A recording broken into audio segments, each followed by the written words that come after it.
Thrissur cent Thomas കോളേജിൽ ഏറെക്കുറെ ഒരേ കാലത്ത് പഠിച്ചവരാണ് EMS-ഉം അച്ചോമേനും. ഇവർ രണ്ടുപേരും രണ്ട് ജീവിത പശ്ചാത്തലത്തിൽ നിന്ന് വരുന്നവരാണ്.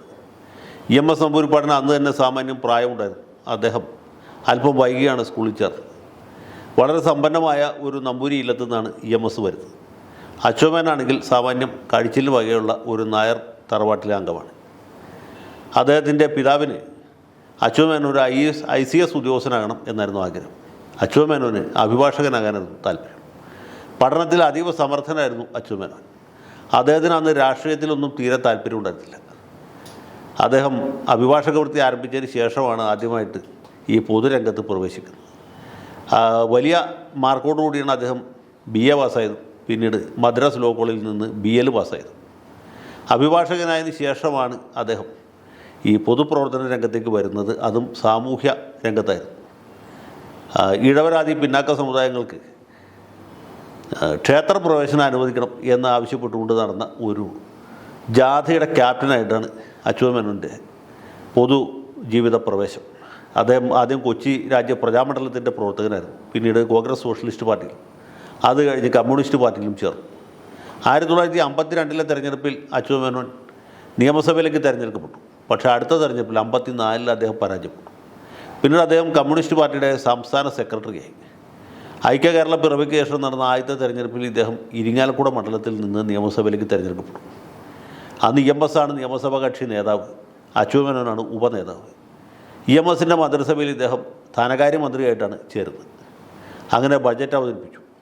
പിന്നീട് വിമോചന സമരത്തിൻ്റെ കരിമേഘങ്ങൾ കേരളത്തെ മൂടിയ സാഹചര്യത്തിൽ PR കൃഷ്ണയ്യരിൽ നിന്ന് ഈ ആഭ്യന്തര വകുപ്പ് അച്യുതമേനോനെ ഏൽപ്പിച്ചു. അച്യുതമേനോൻ പോലീസ് മന്ത്രിയായിരിക്കുമ്പോഴാണ് അങ്കമാലിയിലും ചെറിയ തുറയിലും ഒക്കെ വെടിവെപ്പുണ്ടാകും. അതേ തുടർന്ന് ഈ വിമോചന സമരക്കാർ ഇദ്ദേഹത്തെക്കുറിച്ച് അച്യുതമേനോനെ അറുകൊല മേനോൻ എന്ന് മുദ്രാവാക്യം വിളിച്ചുകൊണ്ട് പ്രകടനം നടത്തി പ്രതിഷേധിക്കുകയും ചെയ്തു. അടുത്ത തെരഞ്ഞെടുപ്പിൽ 1960 നടന്ന ഇടക്കാല തെരഞ്ഞെടുപ്പിൽ അച്യുതമേനോൻ വീണ്ടും ഇരിങ്ങാലക്കുടയിൽ മത്സരിച്ചു. വളരെ നേരിയ ഭൂരിപക്ഷത്തിലാണ് അദ്ദേഹം വിജയിച്ചത്. ആ തെരഞ്ഞെടുപ്പിൽ ജയിച്ച അപൂർവ വ്യക്തികളിൽ ഒരാൾ കൂടിയായിരുന്നു അച്യുതമേനോൻ. മിക്കവാറും എല്ലാ സീറ്റിലും കമ്മ്യൂണിസ്റ്റുകാർ തൂക്കുകയാണ് ചെയ്തത്. അങ്ങനെ വലിയ പരാജയത്തിനിടയിൽ അച്യുതമേനോൻ ഒരു ആശ്വാസ വിജയം കണ്ടെത്തി.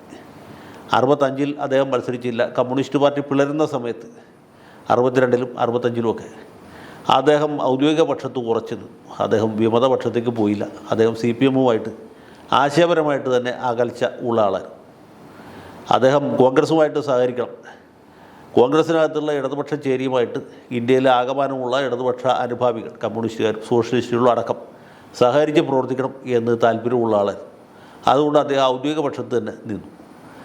65 ശേഷം അദ്ദേഹം 64-ൽ അദ്ദേഹം രാജ്യസഭാംഗമായിട്ട് തിരഞ്ഞെടുക്കപ്പെട്ടു. രാജ്യസഭാംഗമായിട്ട് ഇരിക്കുമ്പോഴാണ് കേരളത്തിലെ സപ്തകക്ഷി മന്ത്രിസഭയിൽ പൊട്ടലും ചീറലും ഉണ്ടാകുന്നത്.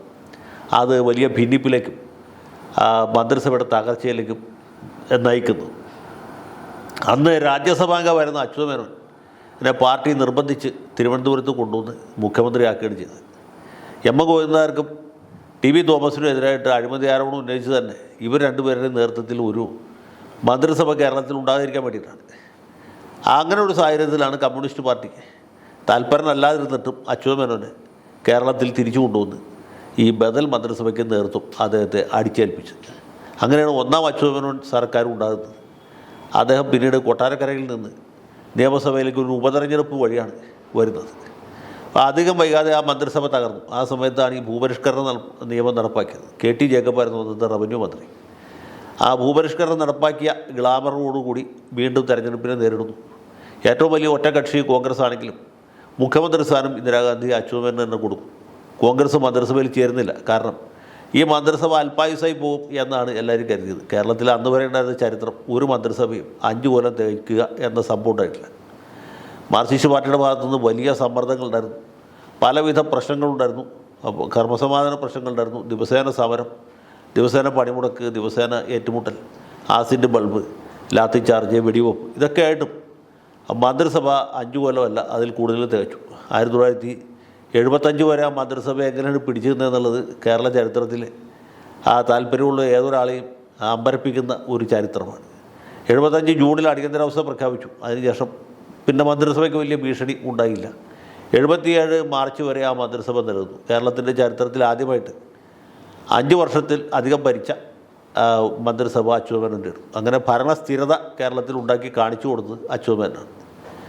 അദ്ദേഹത്തിൻ്റെ കാലത്താണ് കേരളത്തിൻ്റെ അഭിമാനമായി നമ്മളിന്ന് കൊണ്ടാടുന്ന പല സ്ഥാപനങ്ങളും ഉണ്ടായത്. കൊച്ചി ശാസ്ത്ര സാങ്കേതിക സർവകലാശാല ആ സമയത്ത് ഉണ്ടായതാണ്. സെൻറ്റർ ഫോർ ഡെവലപ്മെൻറ്റ് സ്റ്റഡീസ് ആ സമയത്ത് ഉണ്ടായതാണ്. കേരള ഫോറസ്റ്റ് റിസർച്ച് ഇൻസ്റ്റിറ്റ്യൂട്ട് ആ സമയത്ത് ഉണ്ടായതാണ്. ശ്രീചിത്ര ഇൻസ്റ്റിറ്റ്യൂട്ട് അന്നുണ്ടായതാണ്. അങ്ങനെ മറ്റ് പല സ്ഥാപനങ്ങളും ആ സമയത്ത് ഉണ്ടായതാണ്. അതും വളരെ പ്രക്ഷുബ്ധമായ രാഷ്ട്രീയ കാലാവസ്ഥയിലാണ് ഈ നേട്ടങ്ങളൊക്കെ കൈവരിച്ചത്. കേരള കാർഷിക സർവകലാശാലയും ഏതാണ്ട് ആ സമയത്ത് തന്നെയാണ് തുടങ്ങിയത് എന്നുള്ളത് ചരിത്രമാണ്.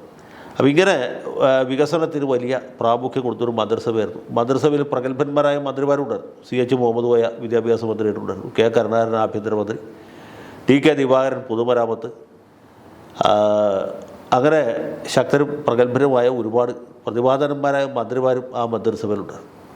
വലിയ നേട്ടങ്ങൾ കൈവരിച്ച ഒരു കാലഘട്ടമാണ് 1970 മുതൽക്ക് 77 വരെയുള്ള കാലഘട്ടം.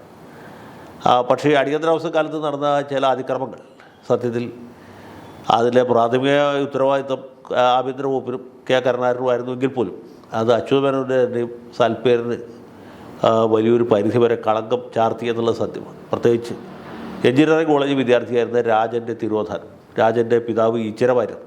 അച്യുതമേനോനെ നേരിട്ട് അറിയുന്ന ആളാണ്. അദ്ദേഹം പലതവണ അച്യുതമേനോനെ കാണാനായിട്ട് തിരുവനന്തപുരത്ത് വരികയും മകനെ വിട്ടുകിടണം എന്നാവശ്യപ്പെടുകയും. അന്ന് പോലീസ് മേധാവികൾ അച്യുതമേനോന് കൃത്യമായി വിവരം കൊടുത്തിരുന്നില്ല. അച്യുതമേനോൻ പിന്നീട് അത് ഏറ്റുപറയുന്നുണ്ട്. അത് വലിയൊരു ദുഃഖമായിട്ട് അദ്ദേഹത്തിന് മരണം വരെ ഉണ്ടായിരുന്നു. പലതവണ അത് ഏറ്റുപറഞ്ഞിട്ടുള്ളതാണ്. മരിക്കുന്നതിന് ഏതാനും മാസങ്ങൾക്ക് മുമ്പ് കലാകൗമുദി വാരികയിൽ ബിജു വി നായർക്ക് കൊടുത്ത അഭിമുഖത്തിലും അച്യുതമേനോൻ പറയുന്നുണ്ട്, എന്നെ ഇപ്പോഴും വേദനിപ്പിക്കുന്ന ഒരു കാര്യം രാജൻ്റെ തിരോധാനവും മരണവുമാണ്. അതുപോലെ സന്തോഷ് ആചാര്യായിരുന്ന പന്ന്യൻ രവീന്ദ്രനോടും അദ്ദേഹം ഏറ്റു പറഞ്ഞിട്ടുണ്ട്, രവി എനിക്കിപ്പോഴും അത് ആലോചിക്കുമ്പോൾ സഹിക്കാൻ പറ്റുന്നില്ല. അത്രയും വേദന ഉണ്ടാക്കിയ ഒരു സംഭവമാണ് രാജൻ്റെ തിരോധാനം.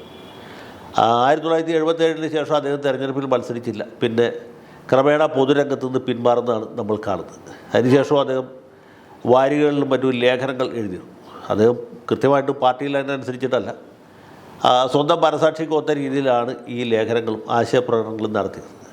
ഒരു സമയത്ത് അദ്ദേഹത്തിൻ്റെ പ്രധാനപ്പെട്ട വരുമാന മാർഗം തന്നെ ഈ ലേഖന രചനയായിരുന്നു. അച്യുതമേനോൻ്റെ ഡയറി കുറിപ്പുകൾ TN ജയചന്ദ്രൻ കണ്ടെടുത്ത് കലാകൗമുദിയിൽ സീരിയലൈസ് ചെയ്യുകയുണ്ടായിട്ട് അത് പിന്നീട് കറൻറ്റ് ബുക്സ് പുസ്തക രൂപത്തിലും പ്രസിദ്ധീകരിച്ചിട്ടുണ്ട്. അത് വായിച്ചാൽ നമുക്ക് മനസ്സിലാവും അച്യുതമേനോൻ എത്ര ഞെരുങ്ങിയാണ് ജീവിച്ചിരുന്നത് എന്നുള്ളത്.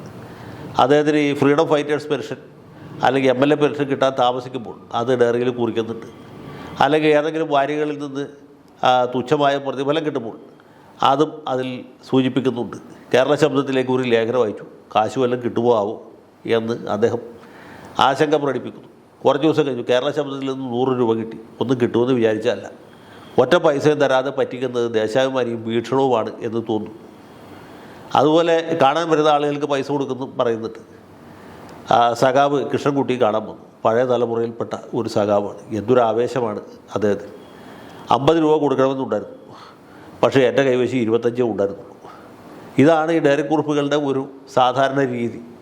അപ്പോൾ എത്ര അരിഷ്ടിച്ചാണ്, എത്ര ഞെരുങ്ങിയാണ് അദ്ദേഹം ജീവിച്ചിരുന്നത് എന്ന് നമുക്കത് വായിക്കുമ്പോൾ മനസ്സിലാവും. അദ്ദേഹത്തിൻ്റെ ബുദ്ധിപരമായ സത്യസന്ധത, അദ്ദേഹത്തിൻ്റെ ആർജവം, സത്യസന്ധത, ഇത് ഒരു പൊതുപ്രവർത്തന എക്കാലവും മാതൃകയാകേണ്ട ഒന്നാണ്.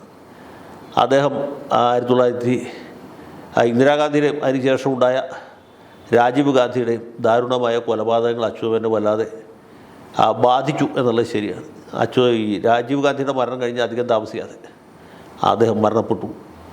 അദ്ദേഹത്തിൻ്റെ അവസാന കാലത്ത് തൃശ്ശൂരിൽ നിന്ന് താമസം തിരുവനന്തപുരത്തേക്ക് മാറ്റിയിരുന്നു. തിരുവനന്തപുരത്ത് തന്നെയാണ് അദ്ദേഹത്തിൻ്റെ അന്ത്യകർമ്മങ്ങൾ ചെയ്ത് തൃശ്ശൂർക്ക് കൊണ്ടുവരികയുണ്ടായില്ല. അങ്ങനെ അച്യുതമേനോൻ ഒരു ജ്വലിക്കുന്ന ഓർമ്മയായിട്ട് മാറി. പക്ഷേ ഇത് പറയുമ്പോൾ നമ്മൾ ഓർക്കേണ്ട ഒരു കാര്യം കൂടിയുണ്ട്. അച്യുതമേനോൻ്റെ സംഭാവനകൾ തമസ്കരിക്കാനുള്ള ബോധപൂർവമായ ശ്രമം ചില കോണുകളിൽ നിന്ന് ഉണ്ടാകുന്നുണ്ട്. അത് അദ്ദേഹം മരിക്കുന്ന സമയം മുതൽക്ക് ഇന്ന ദിവസം വരെയും ഉണ്ടായിട്ടുണ്ട്, ഇപ്പോഴും തുടരുന്നു എന്നുള്ളത് വളരെ ഖേദകരമായ ഒരു വസ്തുതയാണ്.